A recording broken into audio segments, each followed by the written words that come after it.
Good morning, everybody. Good morning, Jimmy. Morning.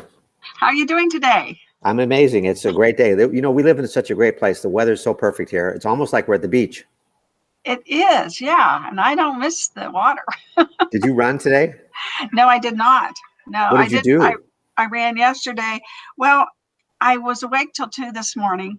So Ah, when I finally went to sleep and my alarm went off, I went back. I stayed in bed till 6:30. Oh my gosh. oh my John's like, God. what You're, is wrong with you? Because you're he didn't know almost I had human. I'm almost human. No, but I did lose a couple pounds, so I am happy about that. That's always good. I've got 7 more to go. Hmm. Okay, so what's going on? We have 17 days of inventory. What the good news is, and where the star is, Jimmy, we listed 142 homes yesterday, so I'm ecstatic about that. And we put 117 under contract, and we closed 119. And that shows that we're doing about 116 sales a day in May. We're not quite up with April. We were doing 154 or 155, which was, I don't know if we're going to be able to beat that record, because March we did 151. So we're still lagging behind here a little bit in May. Do you have any thoughts on why? Maybe just the people that we're trying to buy, a lot of them have gotten into a house. Might just be that's, you know, they're getting ready to get out of school. So see, there's a little seasonal. Yeah, that's what I would think too. And we talked about this earlier, the $1 million stats. So we have 536 sales so far this year, which is now 87% of all of last year. And I made note that the actives dropped to 309. Now, I don't know if there was expirations or what, but I'm going to research that. I didn't have time this morning, Jimmy, but hopefully by tomorrow I have some type of ideas why it dropped, because I think it was hovering around 350. So for some reason we lost more than we sold, it looks like to me. So we'll have to figure that out. And I wanted to show people the stats here. Let's see if I have that slide. I'm going to just give you a shout out right now. This ranking report that you're showing them is only available to brokers. Yeah. So if you're not a broker, you're not going to see this. But if you're a salesperson, you might want to see this. So I think this is a really nice piece to your show that we don't do all the time, or you don't do all the time. But I think if you're a salesperson, you should be paying attention to this chart right here. This is a big deal, and you can't get it as a salesperson. Only brokers can get this. Correct. And what it shows, the stars are the number of iBuyer and new homes and non-MLS that are in the top 15. And you can see that a lot of our sales are in those categories. I'm going to post this in the group. I've been I'm finally pretty accurate as to doing what I say I'm going to do, Jimmy. Sometimes I say I'm going to post something, and then it's like the weekend before I remember I was supposed to do it. But I'm getting better, folks. I'm getting better. So, yeah, you can see the non-MLS keeps at the top of the charts. And Jimmy, what's your definition of that? Well, it could be an office that does land that's non-MLS, and they've sold it, so they're on the selling side. I don't know how somebody in non-MLS would get a listing. So this, I would think they're only on the buyer sides, and the chart's a little bit small for me to see the whole thing. Maybe I should hide my face and let me see if I can see that. Okay.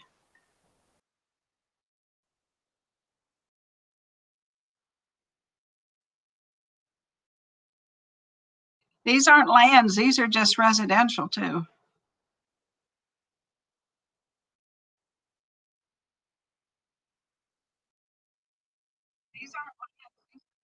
Yeah.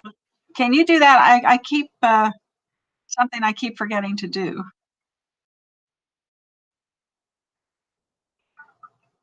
I want to see. Can you do that? I keep something I keep forgetting to do. Okay, I don't think they heard what you said, so let me put you back up here. So go ahead, Jimmy. Say what you were going to say. All I can say is I don't know. I will call MLS today and find out, because I don't know how somebody non-MLS gets reported as an agent ranking. I'll find out. I'll call the MLS today and find out. Okay, got you back. Sorry, folks. I always like to do it. Can you hide me again so I can see this better? Yeah, let me hide you again.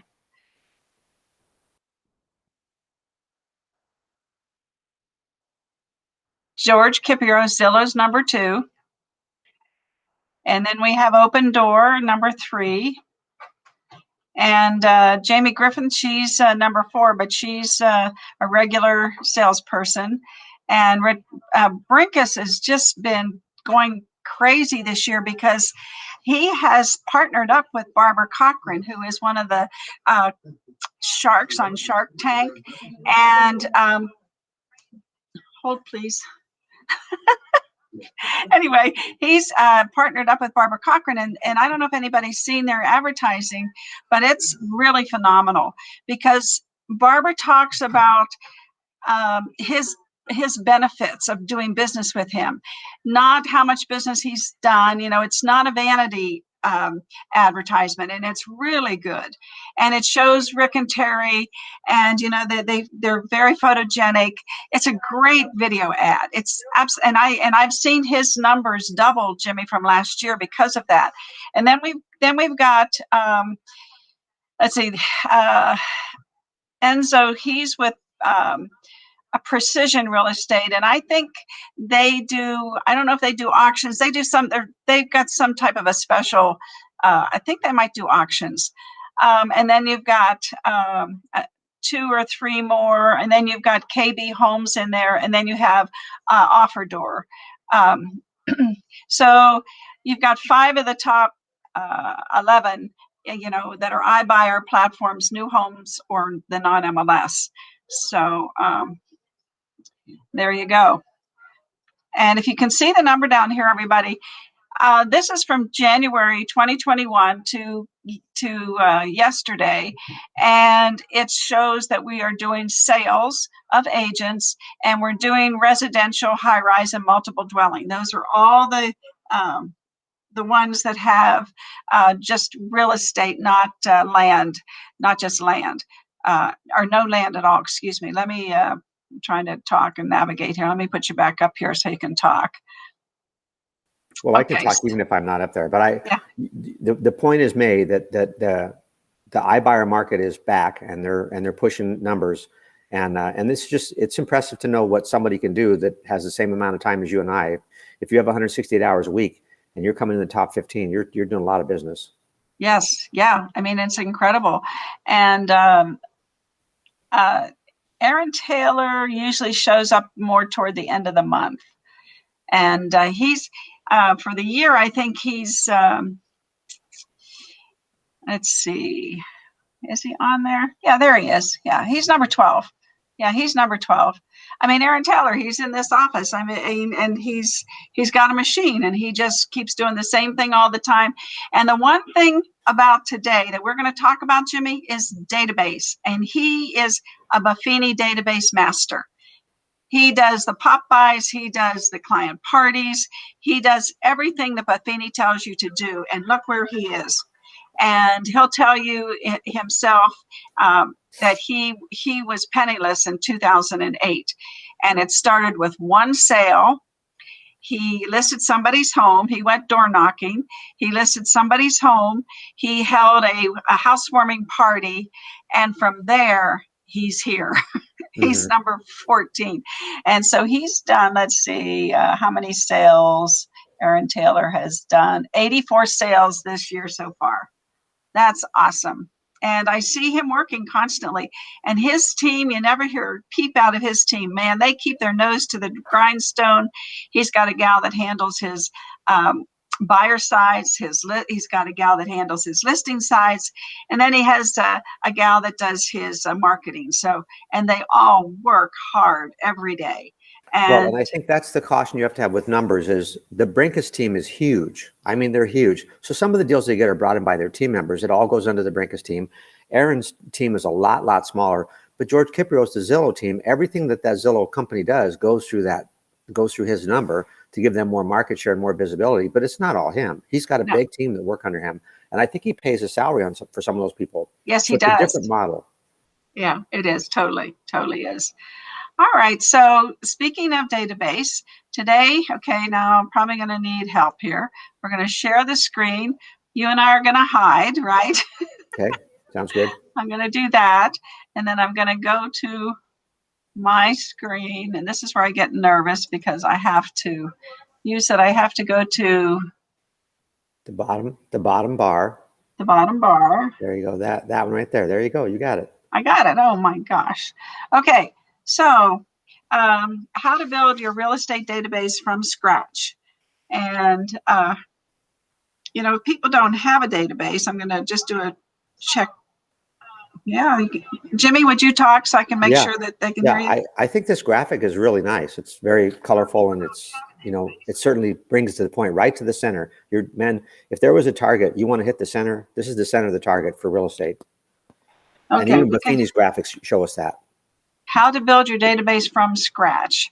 Okay, next slide. We're going to go through this. Are you new to real estate, or did you recently relocate your business? Well, or are you just starting getting back to basics? That's the other thing, the other question I have, because a lot of people that take our classes, Jimmy, they're just trying to get back to basics. And a lot of times it's because they haven't been maybe organized. So if you're a veteran in the business, but you're tired of relying on the conventional lead generation methods, whatever the case may be, you need to have a solution for your database. And if you think you don't know enough people, think you will seem like a pushy salesperson, think again. And Buffini puts his little 2 cents in here that we've been teaching our clients how to run their business in a relational manner and a consistent stream of high quality referred leads since 1996. And he's actually, this is a little plug for him, but he has really helped thousands of real estate professionals build their business and enjoy the good life. And I commend him for that, because I remember when we were mentors years and years and years ago, he still teaches the same basics, and they still work. His main event that he has in San Diego every year, they decided this year to have 2 levels of seating, advanced seating or preferred seating. I think it was $100 more. It sold out immediately. Wow. Immediately. And he said in a podcast a couple of weeks ago, he has taught millions of people. And we know that the majority of the people that he teaches and coaches make over $300,000 a year. So his methodologies haven't changed. And one thing that also hasn't changed is the success that people derive from using his systems.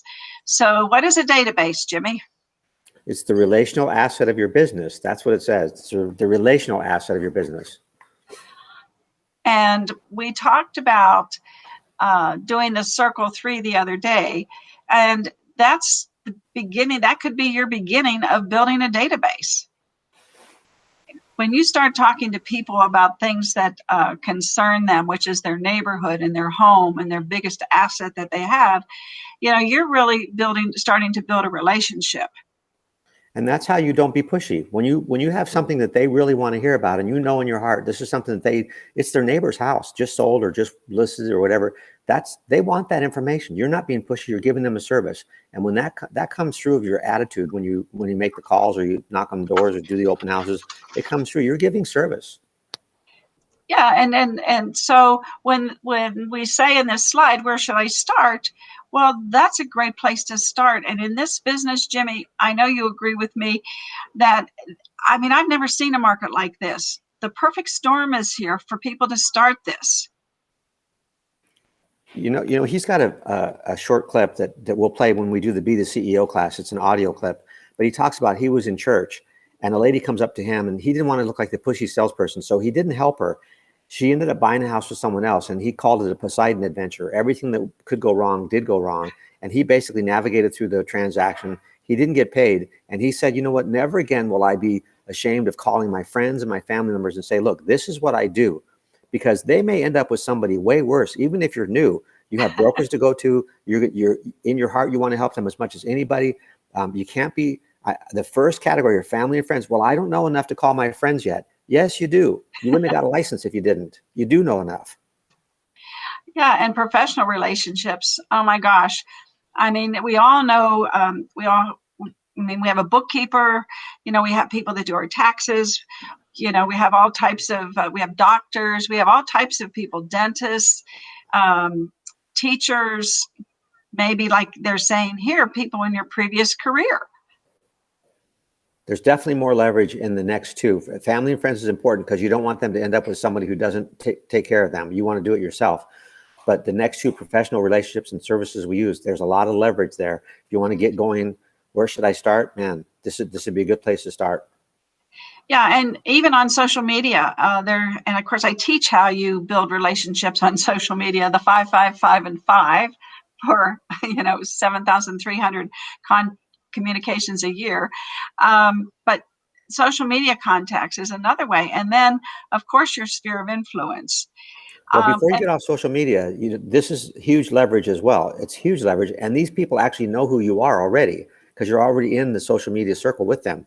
So that's what makes the social media context so powerful. They know you, and they wouldn't accept you as a friend unless they had some relationship with you or someone you know. So these are people that there's some familiarity with you. You're not talking to strangers. And that's what's so important about the leverage of social media. You're not talking to strangers. Right. And if you're doing some of the things that you and I tell them to do, you've got some people know you, like you, and will trust you because you're giving valuable information all the time.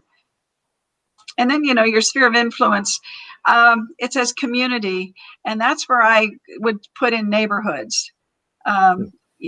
Because I really believe in that circle 3 that we were talking about the other day. Mm-hmm. And in this market, and of course they don't address it here because the market, it shifts with the market, and with the type of market we have, I think that's could be a very fruitful way for people to get their first 100 people, in their database. Well, you and I have taught the Buffini courses many times, and you can see it says, where should I start? Paragraph 2 says, we recommend aiming for around 100 people, then grow from there. So that's one of the very first assignments they give us in all the Buffini courses is let's come up with who are your top 100 people. Let's start with those people, the ones that you want to make sure don't end up buying or selling with someone else. Let's just start there because it's a big elephant. You might have 2,000 or 3,000 people in your phone. That's too many. Let's figure out who the top 100 are and make it a manageable number. Exactly. And then here's some questions and objections that might pop up. I don't want to bother my friends and family about my business. Let's let somebody else bother them then. Pardon me? Then the option is to let somebody else bother them then. Good one. And the second one, I'm new to this area and I don't know anyone. What do you say to that, Jimmy?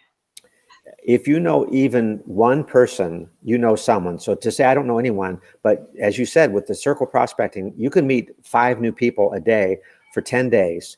If you did that, that's 50 people. If you met 50 people in 10 days and they know 50 people, because that's what the average is, 50 times 50 is 2,500. You are one generation away from 2,500 people. If you just meet 5 people a day for 10 days, you can't tell me you can't do it. Exactly. And the key to get out there is be intentional about connecting. And why should I aim for 100 people? Say it again. It's not too many. It's the right number. Yeah. And it's magic because it's likely to fluctuate over time because you're going to add and remove people. But it's a good baseline to aim for.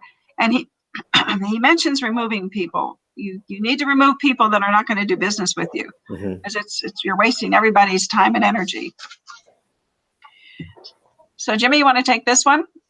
Well, once you have the list, then I think the next piece is to start grouping them into different groups because I may have one list of people that I met in Spanish Oaks and another met of people I met in Spanish Trails, and they're in different neighborhoods. So what I may send them a consistent thing like his items of value are very consistent, they're very good, they're very valuable. But when I make the calls, when I follow up on the item of value, that's when I need to know who am I calling. Groups. Yes, group your people. Yeah. And and I know in the agent formula CRM in the back of the lab, we give the people the ability to group them by source, by group, make them hot, warm, and cold, which is A, B, and C. So, and ours is pretty simple, but Buffini's is really good too. All right, making the first contact. So you get to tell everyone you started a new career if you're new in this. And then if you're not new in this, there's a letter that's kind of like a confession letter, and the scripting you can use is like, hi, Jimmy, I know I haven't talked to you for a long time. how's it going? How has your life changed from the pandemic? Which we know that's a great lead-in question in today's world. Mm-hmm. Mm-hmm. So don't be worried. I heard John the other day call somebody and said, "Hey, Edith, how you doing?" And it's a home that we sold in Sun City. And John had kind of hadn't really been communicating with them too much. I did kind of keep in contact with them on our social media because a lot of the Sun City people, they're on there with their family and friends. But anyway, he called him and he said, "Hey, Edith, so sorry I haven't been in touch with you, but how are you and Sam doing?" Well, Sam was in the hospital. So every day or every other day, I think John has been calling them. And last night, Sam was still in the hospital. Edith called us and said, "Do you know what? Sam's not really doing well. Do you think you could tell me how much my house is worth?" Wow. Wow. Powerful. That's powerful. Wow. And John we never once mentioned anything about real estate. Right. So even, she was so grateful that we called. Because if you've sold somebody a house and then you kind of forgot about them or whatever, and then you call them, you know what, everybody, they're really honored that you called them. Well, like you said, you're in your heart, you're just gonna deepen the connection. You're just gonna let them know you're thinking about them. That's all. Yeah, and so that's something people need to think about it, because I think a lot of our viewers have been in the business a long time, but then a lot of our viewers also are building teams, and like Karen has a whole company, and she hires a lot of people that are brand new, and I think you do too, Jimmy, don't you? Yeah. Yeah, and making their first contact. What do I do? And you just have to get started. Get over the fear of first. People have that fear of first, and just get started. Well, and keep in mind that your goal is to build a database so that you have a business that's worth owning. Yeah. And you share your enthusiasm about your new business. And if you're in the business, you share your enthusiasm about this market, the low interest rates, the just all the things that are going on, all the opportunities that there are. If someone wants to sell their house, it's a great time. Wouldn't you say, Jimmy? Well, definitely the sellers are in the catbird seat right now, and I don't know if they're ever going to be this strong in this leverage position that they're in right now. Sellers are king of the world right now. And and once you maybe do your first mailing, then you need to follow up and make a phone call, like we were saying. Mm-hmm. And of course, you always say, "Oh, by the way, I'm never too busy for any of your referrals." And I think you have to make that part of your, you say good morning to somebody, just part of what you say to people, because they need to know that, you're working your business. I might not read all my emails, and I might not even get all my phone calls, but when I go to my mailbox, I open everything that's in there. Even if it's a sale thing, I still open it to see what the heck they're selling. I know. I love those $100,000 checks I get. The people send you checks, and they say, "Oh, we're going to give you $100,000. Right. Just call us." Sure. No, but I do too. I open my mail as well. Yeah. And then, let's talk a little bit, Jimmy, about the mayor campaign. Well, obviously it's a litmus test for us, but you in the PowerPoint you put up a couple of days ago, it said, "I would be the worst realtor in the world if I didn't at least ask you." I thought that was a great dialogue. I'd be the worst realtor in the world if I didn't at least let you know, "Hey, I'm in the business, and if you know anybody that's thinking about buying or selling a home, I would love to help them. By the way, if you were thinking of buying or selling a home, would I be the agent you would use?" You're really asking them for a commitment, and that's a pretty strong request. It is, and it's a good one. I mean, I think it's a good one, and maybe you don't ask them on the first contact or the second contact if you're just now building, your database. You're getting on your way to the 100 mark, but I think by the third contact you can say, "Oh, by the way," don't you think? Yeah, I think you should do it on the first one, personally. Do you? Yeah, I think you're connecting, but it's also a business call. And if they know that you're in business, you have to teach them that to treat you as a business person. And one of the ways you do that is you consistently ask for referrals from their friends. People treat you the way you teach them to treat you. If every time I talk to you, oh, by the way, Ruthie, don't forget, I'm never too busy for any of your referrals. If you have a family member or a friend that was going to buy or sell real estate, would I be the one you'd refer them to? Or would I be your agent if you were thinking of buying and selling? I don't think you can ask that too many times. And I don't think it's pushy. I think the alternative is they get somebody really bad. I cannot tell you how many times I have an agent call me that just wants to vent about the agent on the other side of the transaction. There are some agents out there that are not very good. They're getting business. We should get them out of the business by asking for the business ourselves. The people that are paying attention to Buffini are good agents. That's who pays attention to Buffini. The lousy agents never take it. What we're doing right now, the lousy agents aren't on these calls. Right. You're right. No, and I think you're exactly right. Oh, by the way, I mean, and it's not pushy at all. It's just a question, and it's the business they're in, you know. So no, I think you've swayed me, because I was kind of timid about it, but I think you're exactly right, because you're letting them know that you're going to keep in touch and you're happy to take care of them, and anyone that they refer to you, you're going to take care of them. So I think you're exactly right. Okay, the next slide says, do I just wait for the phone to ring? Wow. Yes, that's tempting because you don't have to do anything. Well, you and I both get mail from Jiffy Lube and from Meineke, and they know we need to get our oil changed, and they still reach out and market to us. And you and I laughed about this the other day. Coca-Cola still advertises, drink Coca-Cola. So waiting for them, Coke doesn't wait for you. Coke gets in your face. Jiffy Lube doesn't wait for you. They get in your face. Annie the maid doesn't wait for you. She gets in your face. However she can do that, whether it's direct mail or flyers. I came home the other day, there was a flyer on my door. So they're paying some kid, $1 a door or whatever, 10 cents a door to put these things. They shove it in my door. That's fine. Yeah, yeah. And you said something the other day too. You showed a Nike commercial in one of our classes, and there was nobody talking in that whole commercial. It was Right. just the brand and just the beautiful colors. And Nike doesn't call us to buy their shoes. Yeah, their message is performance. And that's when we consistently, call people, text people, work with them on social media back and forth, and give helpful information.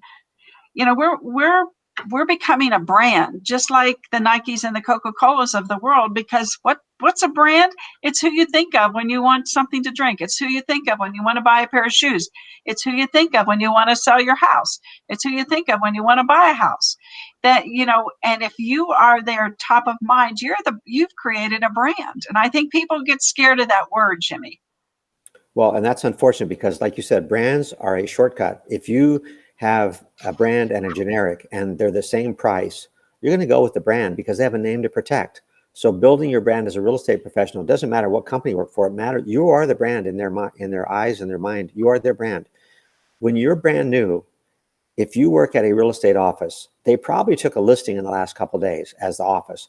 If you call people in your database and said, listen, we just took a great listing. We just took a great listing. It's in my office. We just took a great listing. And I thought of you because I know how connected you are. And I'm wondering if you know anybody that's been out in the marketplace, frustrated right now, trying to buy a house. This thing, the sign is not even up yet. And I really want to help somebody buy this house. It's a great property. Who do you know that's thinking about buying a house that I could call? Give me their name and number and I'll follow up. I know that. Go ahead. You're telling them that you're in the real estate business without saying, do you have anybody? I have a property and it's our listing. We just listed. You have a listing you can pitch. Right. Yeah. And, and I think that what a lot of us don't realize in sales is the person on the other end of the phone is a consumer. And let's assume that they're not in sales. What they're hearing is, wow, if I list my home with Jimmy, he's going to call and tell people about it. Exactly. Yep. The office adoption letter. So if there are agents in your new office that are getting ready to retire, transition out of business, they recommend the office adoption letter. Inquire from one of these agents or your broker about past client files that are not being optimized. And a lot of people just quietly go out of business, and they don't think that they have that their database is worthwhile. Mm-hmm. And it is. Yeah. So this says, as a representative of the company which assisted you during your recent real estate transaction, I'd like to take a moment to introduce myself. My name is Ruth of 048 or Love Las Vegas Realty. It was a pleasure for us to serve you the last time, and we would love the opportunity to help you again in the future. In the meantime, if I can be of help to you in dealing with any real estate related questions, please call me at any one of the numbers on my business card that I've enclosed. I'll be so happy to help you. In the near future, I'll be contacting you to introduce myself personally and inform you of a whole host of complimentary services available to you because you're a valuable client of our company. And one of those valuable things you can give to people is a list of service related industries to real estate. Pool people, landscapers, handymen, painters, roofers. I mean, everybody, people come and go in those businesses just like anything else. So if you're giving them an up-to-date list of people that they can call, that's really, I think, going above and beyond and representing your company. Well, the company part is huge because, I go to Smith's and I like Smith's, and I don't really care which checker it is there. I'm going there because it's Smith's. Diana, my significant other, likes Albertsons. She wants to go to Albertsons. That's what she likes to do. It doesn't really matter who checks us out. Now, we have some checkers we like better than others, but we go there because of the brand. So if they've used your office before, they're likely to come back to your office. And if their agent left the business, you're right there to help them. So this office adoption letter, this is probably the least used database builder of any that I've ever heard of. And it's powerful because they've already used they picked you once. Yeah. I mean, we used to be Remax, for years and years, and people still calling us, even though we're not Remax anymore, they remember us as people too. And that's another thing, because people do change. And when people change, the people are going to call the company a lot of times, especially if people haven't kept in touch with their past clients. Right. So when somebody leaves the company, they're going to call the company because the agent didn't keep in touch with them. Well, especially if the agent got out of the business, for sure. Yeah, for sure. And then ready, set, go. So the roadmap is make a list of everyone you know, enter that list into a CRM, into a database system, qualify them by using the mayor campaign to ensure you're the real estate professional they prefer. And Jimmy, back to your point about using the mayor campaign, I think that this is really probably the most important part of that, is that you're qualifying people. And if they're not going to use you, or if they already have a realtor, I think you're absolutely spot on to ask them right away, because then you know that you're not going to waste their time, and you're not going to waste your time. Right. So great point. And then add new people to your database by using the mayor campaign. Again, I mean, you meet people all the time. You go to the grocery store, all these things that we've been talking about throughout these slides. And then you make the most out of conventional lead generation methods by treating inquiries in a relational manner. Ask questions, and who's in control? Yep, the one asking the questions, for sure. And what's the second part of that? The question is, how good are your questions? How good are your questions? Yeah. I love that. Because that's so true. I mean, you've got to figure out, what you're comfortable with, what questions you're going to lead in with. Like we said earlier, and Buffini has said this as well, do a lead in. Well, how's it been going, since the pandemic, and how's it going with the children going back to school? And, it's such a, it's contemporary, and everybody's concerned about how everybody else is doing.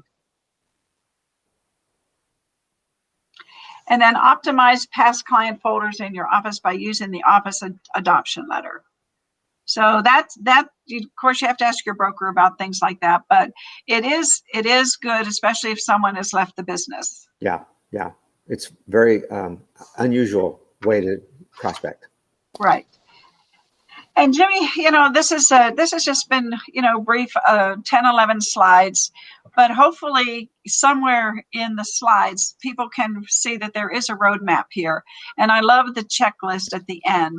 I mean, that's easy. I'm going to put this into the group, and it's easy for somebody just to print that out and keep it on their desk in front of them. Yeah. And you were going to put something up on the group? The ranking report, or what were you going to put up on the group? I'm going to put the ranking report up. Yes. I'm going to put the market report up for today, and I'm going to put this up. And Okay. yesterday I put up or this morning actually, I put up the letter in Word form. I'm going to stop sharing the screen, get back to us. I'm going to figure out how to do that now in the show. Get out of here.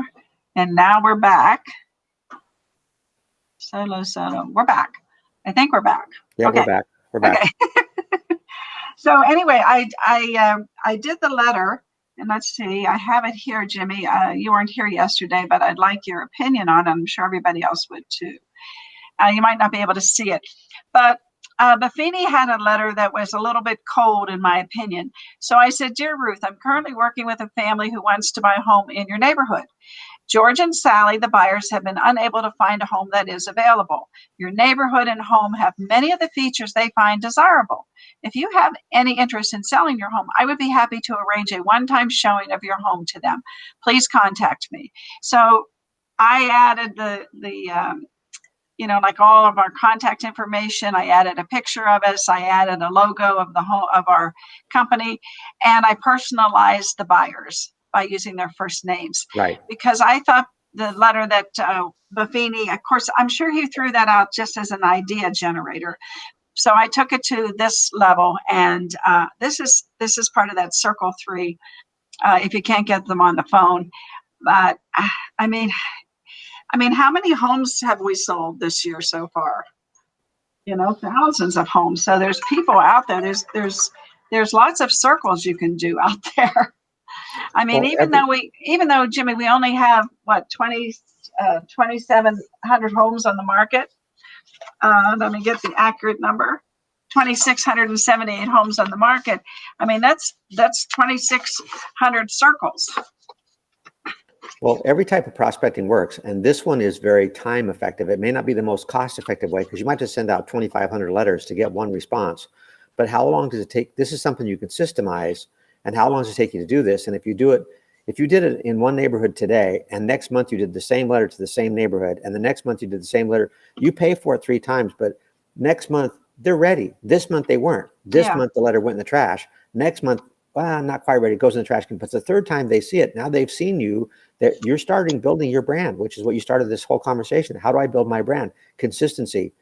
When they're ready, they will pay attention to this. If they're not, see, Meineke sends me a thing about oil change. If I'm not ready, it just goes in the trash. But at the point I'm ready, I know they're going to send me one. I'll just wait a couple days. I'll get one. I'll get a discount. Yep. They built the brand.